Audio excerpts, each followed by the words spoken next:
Hello guys, I'm Morpheus. Welcome to Legend of Grimrock 2. In this video we're going to take a look at character creation. So this game came out recently, yesterday actually, on the 15th of October 2014, which happens to be my birthday, so bonus points for that. It was a great birthday gift to be able to play this awesome game. In case you do not know the series very well, they are a dungeon crawler, action, adventure, puzzle solving, role-playing series.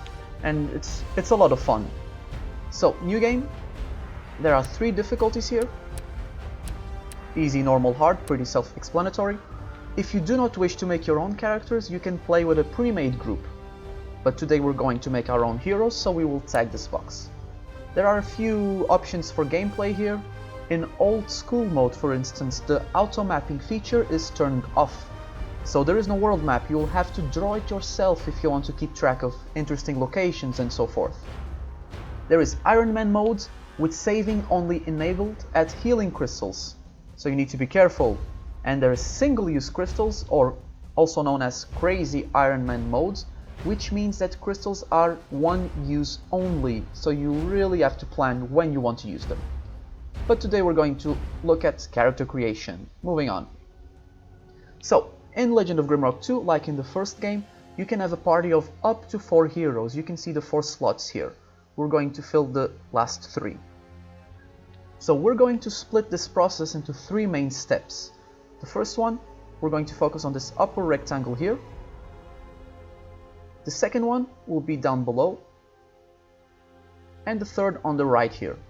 All these windows are linked, obviously, but we're going to examine them carefully. So the first one, we get to name our hero, select the race, select the class, and we can see the starting health and energy. It's worth noting that any race can be any class, and any class can take on any skills. This means that you have so much freedom to work with. You can make a fighter and specialize him in fire magic and dodge, for if you so wish. You just have to be careful about it. You have to really think things through to optimize your heroes.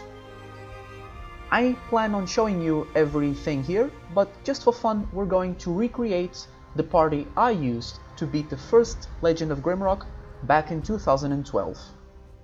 One of the heroes was a Minotaur. He specialized in heavy armors and shields. He was this huge damage sponge. And he was called Violence. So that's our character's name. We have 5 races to choose from. There are the 4 races from the first game: Human, Insectoid, Lizardman, and Minotaur, and the 5th race, Ratling, the Rat People.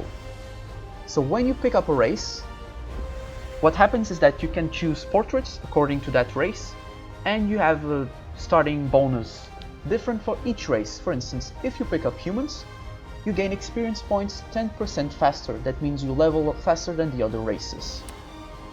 If you want to take a look at the human portraits, several males, some sleazy looking type ones, and the females down here. We have Insectoids. They get +1 strength, -2 dexterity, -1 vitality, and +2 willpower. These changes will take place on your base skills, on your base attributes, which you can see down here on the second window. When you pick up Human, they are 10 on everything. 10 strength, 10 dexterity, 10 vitality, 10 willpower. They are the base values. When you choose an Insectoid, for instance, these changes, they will be made on the base values. So if they have +1 strength, that means they will start with 11 strength. -2 dexterity, they will start with 8 dexterity, as you can see. So we've chosen an Insectoid, and you can see the changes in the attributes down here. Another thing the Insectoids have is your chance of getting body parts injured is reduced by 50%. Then we have the Lizardman, dexterity +2, willpower -2, and they are able to resist all +25%. You can see the changes done here again. As you can see, their weakest attribute is willpower. So that means they do not really make that good wizards. However, you can definitely have a mage who happens to be a Lizardman. But if you want to optimize your heroes, then you should choose Insectoid, for instance, because they have this bonus to willpower. But you can make the party however you wish. Then we have Minotaur. Strength plus 5, Dexterity minus 4, Vitality plus 4, and Willpower minus 3. They do not make very good casters either. Your food consumption rate is 25% higher than normal. That means you are hungry more often than the other races. Gonna take a look at the portraits here. There's this guy, this big guy. This one here. And then we have the Ratlings. Minus 4 strength. They're these frail beings. Dexterity plus 2. Evasion plus 2. Max load plus 15 kg. They are able to carry more items at the start of the game than the other races. And you are immune to diseases. We have the Ratling portraits here. There's this female here.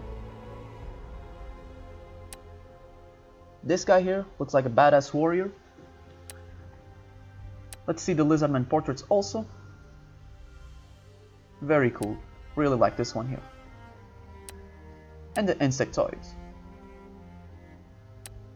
Very awesome. Okay, so the hero was a Minotaur. There we go.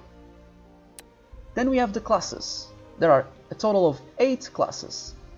The 7 classes were officially announced 2 days before the game was released, and the 8th class was kept a secret, was kept a surprise, because it was supposed to be this funny, kind of different class. And they were right, because the class is Farmer, the Farmer class. With Farmers, instead of slaying monsters, you gain experience points by eating food. That means that you level by eating, not by fighting, which should make for some odd but fun gameplay. I have not tried it yet, but it should be fun.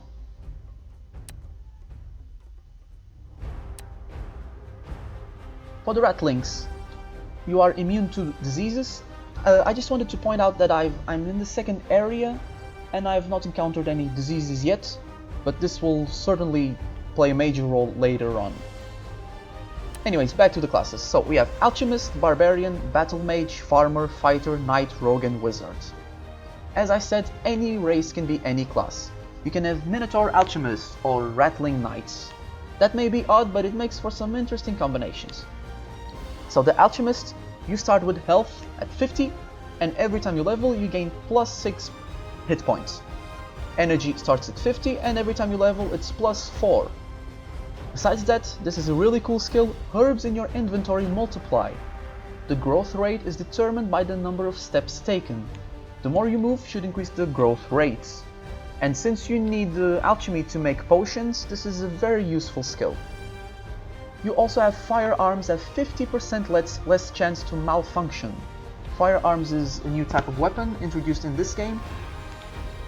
Apparently they malfunction often, so if you want to specialize in Firearms, it's worth getting something that diminishes this malfunctionality. Barbarian. Health, you start with 80 hit points, every time you level plus 10, energy 30, every time you level plus 3. And every time you level you gain 1 strength point. Battle Mage. Health 50, plus 5 per level, energy 50, plus 5 per level. Weight of equipped armor is reduced by 50%. You can cast spells with bare hands. You gain protection plus 10 and resist all plus 10 when equipped with a staff or an orb. So this Battle Mage, you can stand in the back row and cast spells, or you can stand in the front row to work as a tank while still casting spells. What really makes it interesting is the weight of equipped armor being reduced by 50%. Farmer. Health 30, plus 5 per level, energy 30, plus 5 per level. You receive no skill points at first level. However, instead of slaying monsters, you gain experience by eating food. It's very awkward, but very fun. Then we have Fighter. Health 60, plus 7 per level, energy 30, plus 3 per level. Special attacks with melee weapons take half the time to build up and cost 25% less energy. So certain melee weapons in this game have a secondary attack, a special attack, which you have to hold the mouse button to unleash this spell, and they take a while to recharge. For instance, there is this dagger that if you hold and use the special attack, the dagger will be thrown at the enemies. Then we have Knights. Health 60 plus 7 per level, energy 30 plus 3 per level, protection plus 1 per level. Every time you level you gain 1 point to protection, which is your armor. The weight of equipped armor is reduced by 50%, similarly to battle mages. Evasion bonus of equipped shields is increased by 50%. And then we have Rogue. Health 45 plus 5 per level, energy 40 plus 5 per level. When dual wielding you suffer only 25% penalty to weapon damage, and the normal is 40%. So if you plan on dual wielding, it should be best to take a Rogue to get this buff to dual wielding. Plus 1% chance per level to score a critical hit with missile or throwing weapons. And finally we have Wizard. Health 35 plus 3 per level, energy 50 plus 7 per level, willpower plus 2, you can cast spell with bare hands. So as I said, each class can take any skills. You can choose a Barbarian and later on level him on fire magic, for instance, if you want. But you should make smart combinations. So, Wizard, for example, as we've seen, can cast spells with bare hands. This means that you can start casting spells, if you have the right level for it, immediately when the game starts. The Barbarian, for example, you will need a staff or an orb in order to cast these spells. So this is something worth considering. Only battle mages and wizards are able to cast spells with their bare hands, but any class eventually can learn any school of magic. So, this character Violence was a Minotaur, specialized in heavy armors and shields, so we should make him a knight. Knight. Starts with 60 health points. You may be wondering why it says 60 and here it's showing up as 80. This is because of the vitality down here. The vitality affects the health points. So if we were to choose a human, since the base attributes are all 10, 10, 10, 10, then you indeed start with 60. But because we have a Minotaur, these attributes down here will alter the health and energy up here. Because he has less willpower, he will have less energy. So this is pretty much the top box. You can choose the race and their corresponding buffs, and the class and its corresponding bonuses. So the second window now. As we've seen, we have the attributes. The combination of a Minotaur, Knight, gives us these attributes: 15 strength, 6 dexterity, 14 vitality, and 7 willpower. Strength increases your carrying capacity and damage you deal with most melee weapons.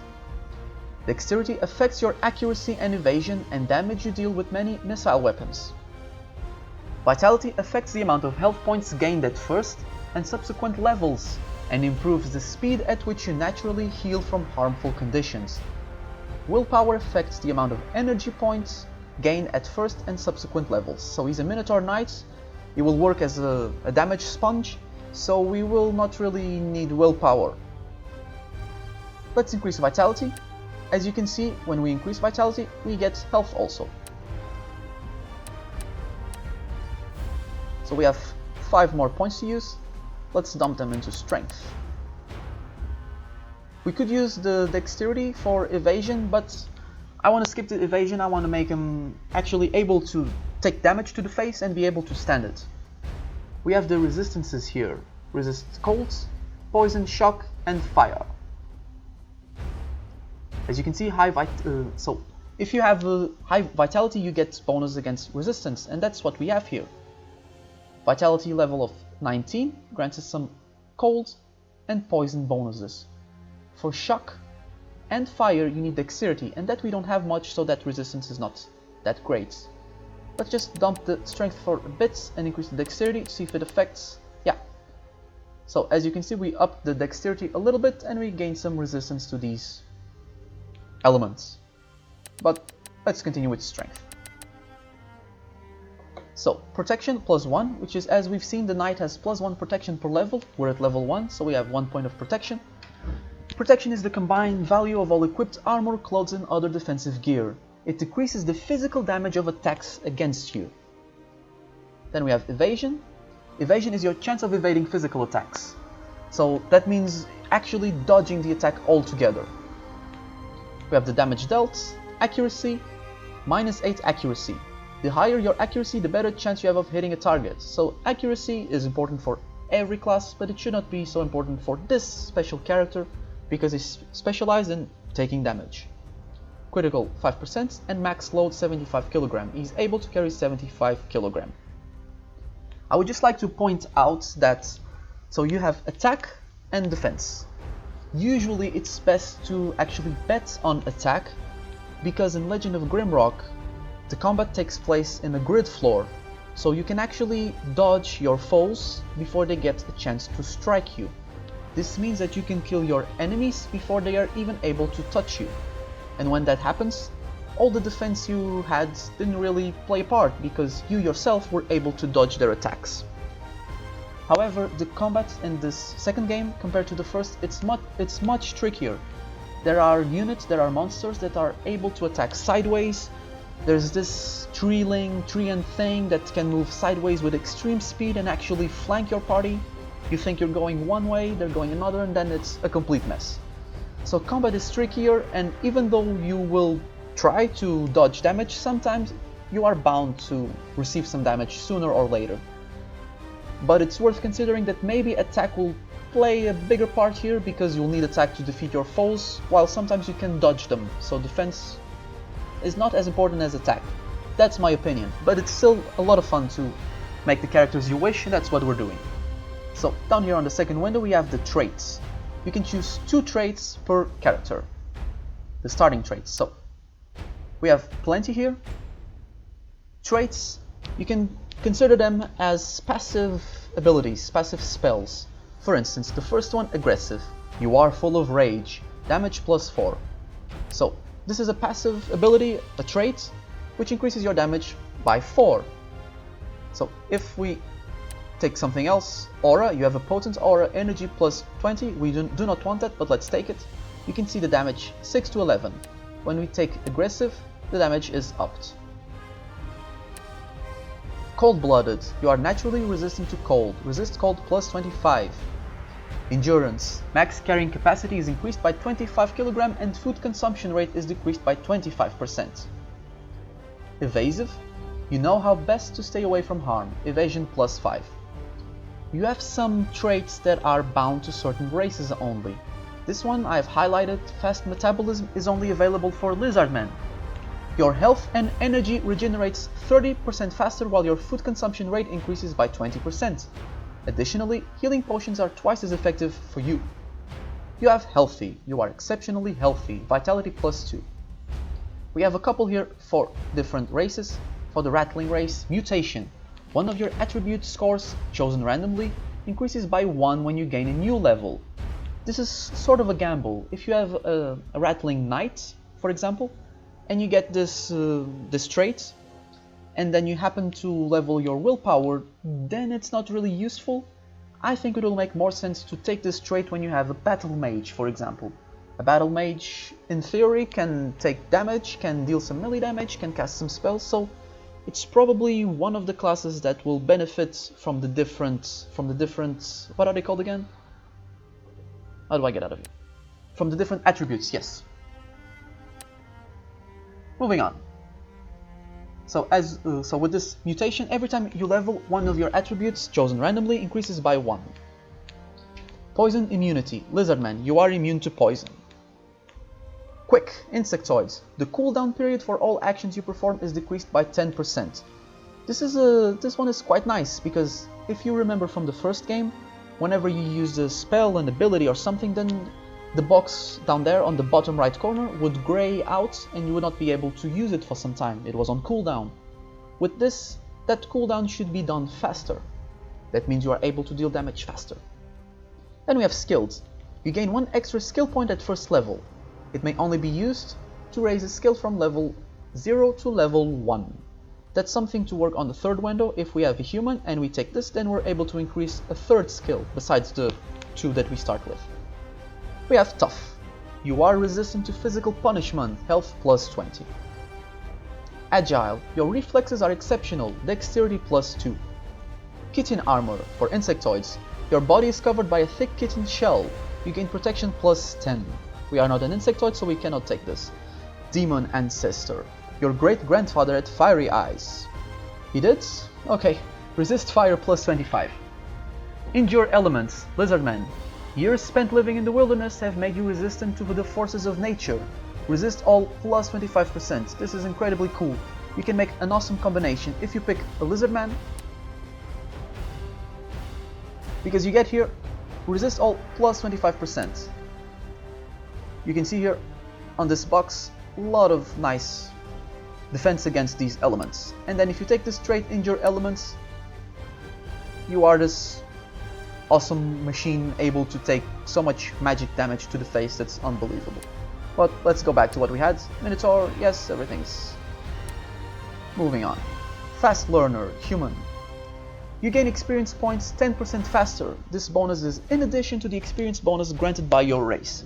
So if you choose a human, they already get the plus 10% bonus to experience gain. And then if you take the skill, they gain 20% of experience faster. They will level much faster than everyone else. Headhunter Minotaur. Strength plus 1 for each skull carried. I have not found any skulls in the game yet, but I'm hoping they will show up later. It's a good one for strength, obviously, but this is not what we want for our character. Let's keep reading. Muscular. Your body is muscular. Strength plus 2. Natural armor. Your skin is very thick and armor-like. Protection plus 5. Poison resistant. You are naturally resistant to poisons. Resist poison plus 25. Rage Minotaur.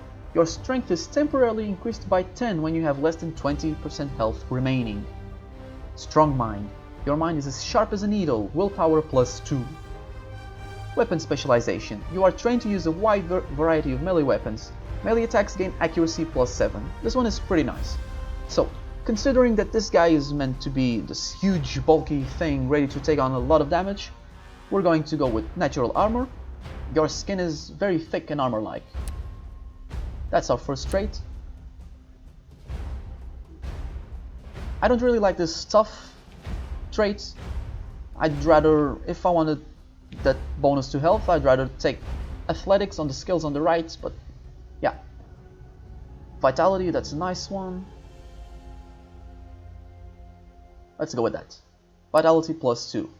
A lot of health, nice level of protection. And let's go to the big guy here again. Okay. So Violence, Minotaur, Knight. Natural armor, healthy. So these are the traits. The character is building up nicely. Now the skills. We have plenty of skills here. As I've said, each class can have any skills. We have Alchemy. A higher skill level in Alchemy allows you to brew a wider range of potions. To craft potions, you'll also need herbs and a mortar and pestle. At 4th skill level, you brew stronger healing and energy potions. At 5th skill level, you craft bombs. When you craft bombs, you get 3 bombs instead of 1. Okay, so how do the skills work? The skills have 5 levels. As you can see by 1, 2, 3, 5, the very small boxes inside. We can put points into 2 skills. There's this plus sign inside some boxes. That means that when you level that particular skill and you hit that box, you get another trait. As we've seen with Alchemy, once you bet 4 points into it, you brew stronger healing and energy potions. That's what happens, that's the trait you gain.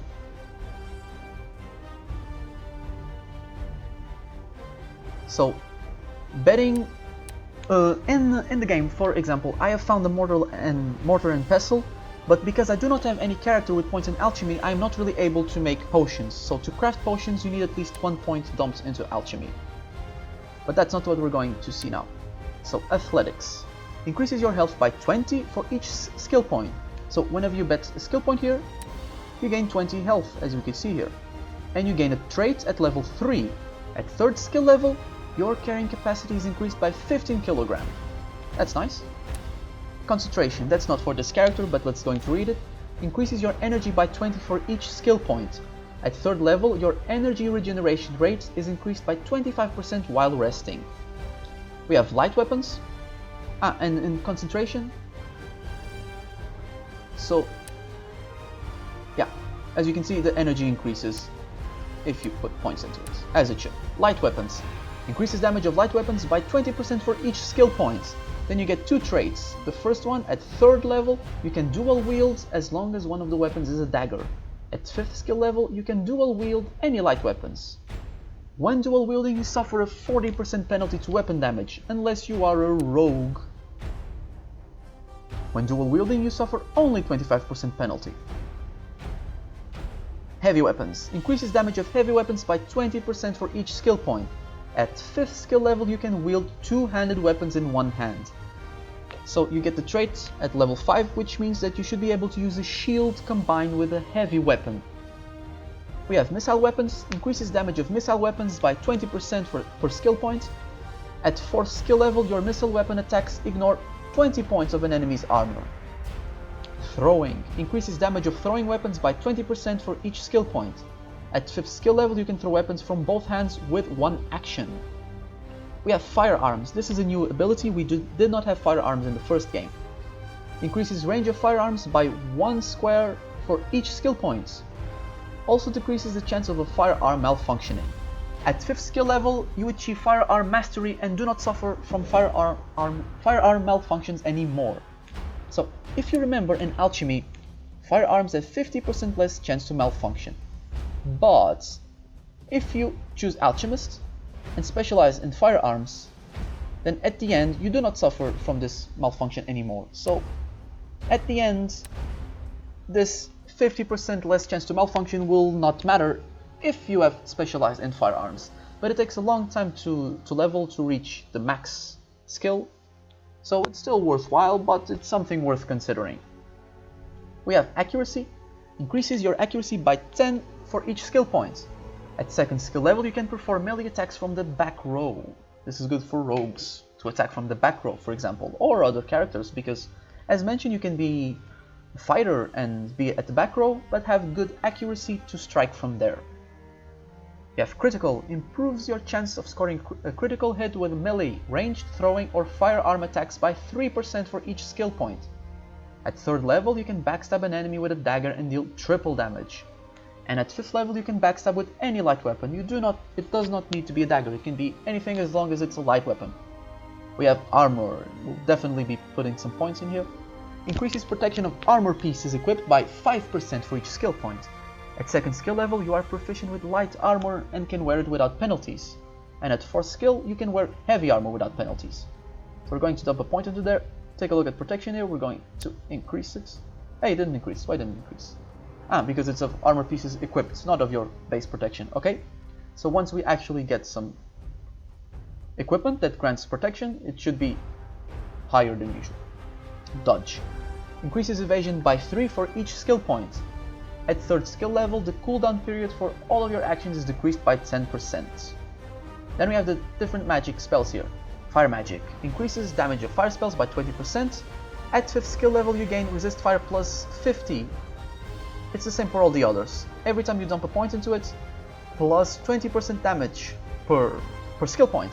And at max level, you gain Resist plus 50 to that particular school of magic. In the party I'm using to play this game, my wizard is specialized in earth magic. I have 2 points into it. So to cast the first spell, you actually need 1 point into earth magic for the poison cloud. To cast the poison bolt, you need 2 skills into it. Otherwise, you will not be able to cast it. Alright, so armor for our big guy. What else can we give him? Perhaps accuracy to counter this here, but if he's meant to be a damage sponge, maybe that's not a very good idea. Maybe we can go with athletics for more health. That's violence. Big guy, ready to take on a lot of physical damage. Okay, I've clicked here to make the second character. The second guy in the front row was another Minotaur called Carnage, so we had Violence and Carnage. Unlike Violence, Carnage was specialized in heavy weapons and light armor. So, Carnage. Minotaur. This time we're going to have a Barbarian. Barbarian or Fighter. Barbarian. Minotaur Barbarian sounds more menacing than a Minotaur Fighter, so Barbarian. So, this guy, his point is to deal a shitload of damage with heavy weapons. So, Strength, strength, strength. You will take some damage being in the front row unless we do that combat dance, but as I mentioned, the combat here is trickier. The enemies can attack sideways and move around, so we can give him some dexterity to affect the accuracy, but let's give him some vitality also. Okay. Traits. Aggressive, you are full of rage. Yes, I am. Damage +4. Traits. Headhunter. I have not found any skulls yet, as I mentioned, but this should be a pretty nifty one. So we're going with that. Over here, heavy weapons. We can give him critical, perhaps, or accuracy to counter that down there. I did say he was specialized in light armor, but maybe he won't be, or maybe I'll level that later on.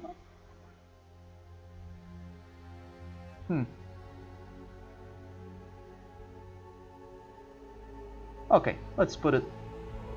let's go with armor now. So that's our second character. In the back row, I had a female ranger, this really hot chick called Elizabeth. She was a human, of course. And she used a bow and arrows. So we're going with a rogue. Forgot to choose the portrait for our previous Minotaur. I don't want this one. I want this one here. Okay. So for Elizabeth, she needs to be hot. Very important. They're all hot. Okay, let's go with this one. So dexterity, she's going to be good with missile weapons. So we've capped dexterity now. Willpower, energy points, not very interesting. Vitality, not very interesting. Strength, carrying capacity. Carrying capacity is always nice, can put some points into that. Some vitality as well. A little more strength. Okay, so Elizabeth. What traits will she have? There's that leveling one for humans, it's not bad. Your reflexes, dexterity, yes, I want more dexterity. Increases my accuracy.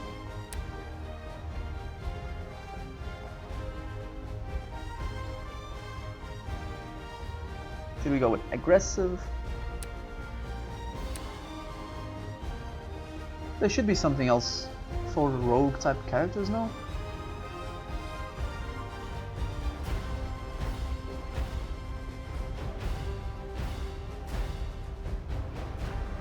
Oh well, I guess there's a fast learner. Let's use this one for the extra skill point. Skilled human. Okay. So, missile weapons. At the start of the game, all heroes start with no weapons at all. So she's not really going to benefit from this until we get a bow. But just for the sake of recreating the party. Missile weapons, accuracy and critical, that's what we're gonna be. We have this skill trait, so we can have these two. Finally, my fourth character was an Insectoid. He was an air mage. So he was called Zykx, something like that, the Doomed. He was an Insectoid. Which one resembles him the most? Maybe this one here? Nice. It's gonna be a wizard. You can cast a spell with his bare hands, yes. Willpower, yes please. Some for carrying capacity. Some of the vitality also. Okay. Traits. You have a potent aura, energy +20. Energy is a big deal here. The more energy you have, the more spells you can cast. What else we have here? Strong mind. Yeah, strong mind. Your mind is as sharp as a needle. Willpower +2. And here on the right, with air magic and concentration. See, plenty of energy. So this is our party. Let's take a look at the game, just the first part. Maybe fight a giant turtle or two.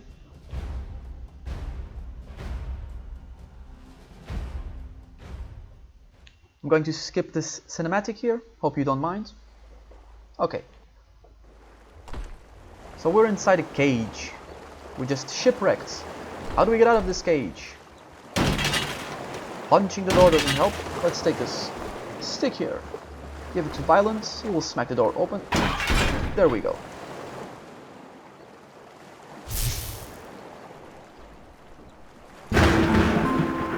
Okay, so we already have the first shock spell that we can cast with our Insectoid, Zyx the Doomed, which is this rune up here, and then there we go. Elizabeth has no missile weapon, so she's a bit useless right now, but it's not a problem. I'm skipping a lot of things just so I can show you some of the combat with the turtles. As you can see, we move on the tile floor. I think there should be some turtles here. There's a weapon, let's give him to Carnage. There's our turtle. Okay. Come on now. So, this is probably one of the dumbest enemies. There are many enemies later on that are much trickier. There, turtle is dead. And we have some turtle food, which we can eat to decrease our hunger. Okay guys, thank you for watching. I hope you had a good time. Feel free to leave a like if you have enjoyed the video. Any feedback is welcome. And I will see you next time.